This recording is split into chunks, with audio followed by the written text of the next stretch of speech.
শেখ হাসিনা যেভাবে আমাদেরকে ডিপ্রাইভ করে কোণঠাসা করে যেভাবে আইসোলেটেড করে রেখেছিলেন, এখনকার গভর্নমেন্ট, যিনি ইন্টার্ন গভর্নমেন্ট আসছেন, যিনি ন্যায় প্রতিষ্ঠার জন্য আসছেন, তিনি হলো ন্যায়ের, এখন অন্যায়ের জনক, অন্যায়ের জন্মদাতা। তিনি এসেই বললেন যে আমার ছাত্ররা আমার নিয়োগকর্তা। তা আপনি তো ওখানেই পক্ষপাতিত্ব করলেন। আপনার ছাত্রদের আন্দোলনে কি এই অভ্যুত্থান হয়েছে? আপনি ঢাকা ইউনিভার্সিটির কথা বলেন, যারা আজকে বড় বড় নেতা, যারা আজকে উপদেষ্টা হয়ে আছে, তাদেরকে ঢাকা ইউনিভার্সিটি, টোটাল ইউনিভার্সিটির মধ্যে 38,000 ছাত্র, একটা ছেলে শহীদ হয়েছে? হয় নাই। একটা ছেলে ওরা ঢাকা ইউনিভার্সিটি হয়েছে প্রাইভেট স্কুলের, প্রাইভেট কলেজের, আমার ঠেলাওয়ালা, আমার মজুর, আমার কৃষক শ্রমিক, অন্যান্য রাজনৈতিক দলের যারা নেতা, যারা বৈষম্যের শিকার, তাদের সামগ্রিক আন্দোলনে আজকে এই অভ্যুত্থান বা এইটা সফল হয়েছে। তা আজকে তারা একক দাবিদার হয়ে গেছেন। লাঙ্গল প্রতীক নিয়ে আপনারা টালবাহানা করছেন। আমরা জাতীয় পার্টি, সেই জন্য আমি বলছি, জাতীয় পার্টির মাঠ পর্যায়ের মানুষদের কাছে আমার, বিশেষ করে ওয়ার্ড লেভেলের, তারা আপনার দলকে সুসংগঠিত করেন। যে কোনো সময় আন্দোলনের ডাক আসতে পারে।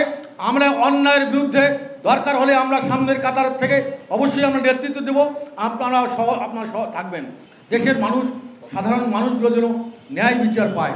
কোনো জায়গায় এই যে কোর্ট কাছারি, আমার ডান পাশে বসে আছে জাহিদুল সাহেব, একটা মামলার জন্য সে হাইকোর্টের দ্বারে মনে হয় 6 মাস থাকলো, 8 মাস থেকে ঘুরতেছে, কোনো বিচার নাই, কোনো বিচার ব্যবস্থা নাই।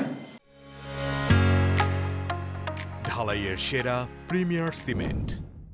আমি কোর্টে যাব, আমার কোর্টে যাইতেই তার আগে আমাকে লাঞ্ছিত করা হচ্ছে, আমাকে ডিম মারা হচ্ছে, আমাকে মারা হচ্ছে তত্ত্বাবধায়ক সরকার। তার কারণ সম্ভব নয়। এই কারণে আজকে যে সরকার গঠিত হয়েছে তার 2 জন উপদেষ্টা, 2 জন সদস্য এখনও উপদেষ্টা পরিষদে এখনও আছেন, প্রভাবশালী উপদেষ্টা পরিষদে আছেন, মাহফুজ সাহেব এবং আসিফ সাহেব। তাদেরকে যদি ওই পরিষদে রাখেন এবং ওই পরিষদের অধীনে যদি নির্বাচন হয়, সেই নির্বাচন অবশ্যই কোনো দিনে সুষ্ঠু এবং নিরপেক্ষ হতে পারে না। এই জন্য আমরা চাই যে যারা নির্বাচন করবে না, নির্বাচন থেকে যারা কোনো অংশগ্রহণ থাকবে না, এই ধরনের নিরপেক্ষ মানুষকে দিয়ে যেটা জাজমেন্টে আসবে, যার সদ্য অবসরপ্রাপ্ত প্রধান বিচারপতি, তিনি হবেন আপনাদের সরকার প্রধান, তত্ত্বাবধায়ক সরকার প্রধান। এই আপনারা এই ক্ষমতা ছাড়তেছেন না। আপনাকে জনগণ এমন সময় আসবে যখন টেনে আসলে ওই চেয়ার সহ আপনাকে বঙ্গোপসাগরে নিমজ্জিত করবে। এইরকম সময় কিন্তু সামনে আসতেছে। দেশের প্রেক্ষাপট, কোনো জায়গায় মানুষের স্বস্তিতে নাই।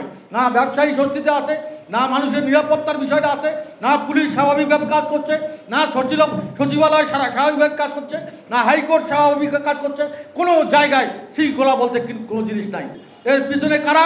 এখন পর্যন্ত আপনারা কি কমিশন গঠন করছেন, কি তদন্ত রিপোর্ট আসবে জানি না। তো এই অবস্থা চলতে থাকলে এই দেশটা একদিন আমাদের সেই যে সোনার বাংলা, সেই সোনার বাংলা আর থাকবে না। আসুন আমরা এই কথাগুলো, আমাদের মেসেজগুলো বা আমাদের প্রত্যন্ত অঞ্চলের মানুষগুলোকে কাছে আমরা পৌঁছায় দেই।